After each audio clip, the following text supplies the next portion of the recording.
Sapere come affrontare al meglio una ristrutturazione, piccola o grande che sia, è davvero importante per evitare che il sogno diventi un incubo. Lo abbiamo detto più volte, ristrutturare non è una passeggiata e può essere anche molto stressante, ma ci sono alcuni accorgimenti che possono facilitare questo percorso. Li vediamo insieme in questo video.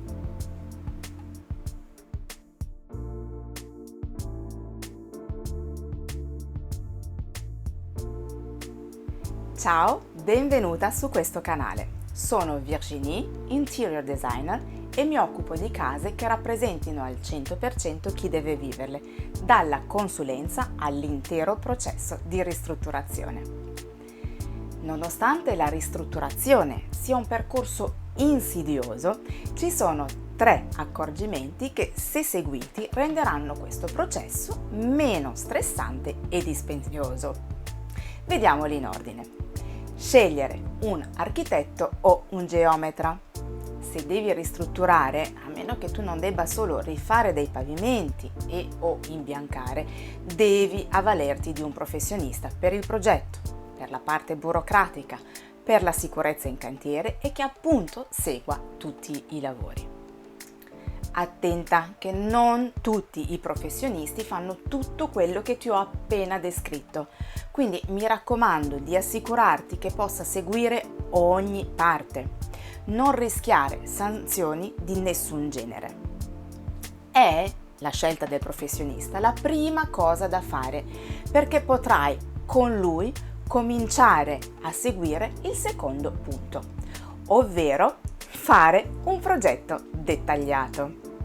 Sì, lo so, non è la prima volta che me lo senti dire, ma questo è perché è davvero il punto cardine di tutto quanto il processo. Da dove si parte? Se non costruisci da zero, sicuramente devi partire dalla piantina dello stato attuale.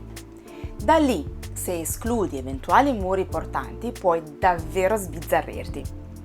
Ti consiglio però di partire dall'arredamento. Lo so che sembra controintuitivo, ma se studi le stanze dai mobili, riuscirai a creare ambientazioni davvero funzionali. Una volta individuato l'arredamento, potrai decidere la metratura adeguata per ogni stanza. Fatto questo, volendo in contemporanea, potrai scegliere i materiali e le finiture, in modo che leghino con l'arredo scelto. La comunicazione tra materiali e arredo è importante per avere una casa armoniosa.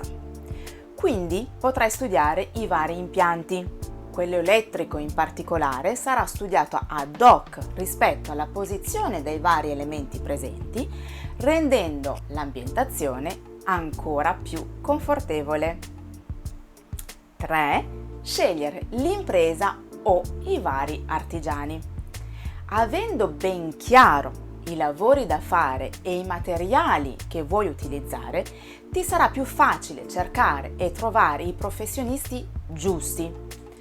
Lo so che spesso si parte dalla scelta dell'impresa, ma non è pensabile che tutti sappiano fare tutto. La posa di una resina, per esempio, certo non è uguale a quella delle piastrelle e richiede abilità diverse. Se hai ben chiaro quello che vuoi fare, potrai scegliere l'impresa o gli artigiani specializzati, che sicuramente sapranno fare un bel lavoro. Ora, meglio un'unica impresa o dei singoli artigiani? Anche qui dipende sempre dai lavori che vuoi eseguire. Ci sono i pro e i contro in entrambi i casi. Con un'unica impresa hai un solo referente e i professionisti che lavorano all'interno si conoscono già. Questo potrebbe far risparmiare tempo. Se prendi invece dei singoli artigiani, potresti avere dei prezzi inferiori, perché facilmente l'impresa aggiungerà una percentuale più o meno grande sul preventivo di ogni singolo professionista. Se opterai per un'impresa, accertati che faccia direttamente lei i lavori e non li subappalti ad un'altra impresa, perché in questo caso stai pur certa che i prezzi saranno molto maggiorati. Fare questo ti permetterà di avere ben chiaro i costi che stai per affrontare e il quadro è totale. Quindi, non avendo ancora mosso un dito, potrai sempre aggiustare le cose. Fatte queste 3 cose, si possono iniziare i lavori. Andrà tutto liscio? Beh, diciamolo, è davvero difficile. Qualche intoppo, qualche imprevisto, è facile che capiti, mettilo in conto. Ma se investi in tempo nella ricerca dei giusti professionisti, ma soprattutto nella parte progettuale, sicuramente riduci di molto i problemi e lo stress che ne consegue e sicuramente riuscirai ad affrontare al meglio la tua ristrutturazione. Anche a livello economico i possibili incrementi di costi si riducono, perché i preventivi dei lavori sono fatti sulla base di un progetto ben dettagliato e quindi, a meno di un cambio in corsa da parte tua o di qualcosa di davvero imprevisto, i prezzi resteranno quelli.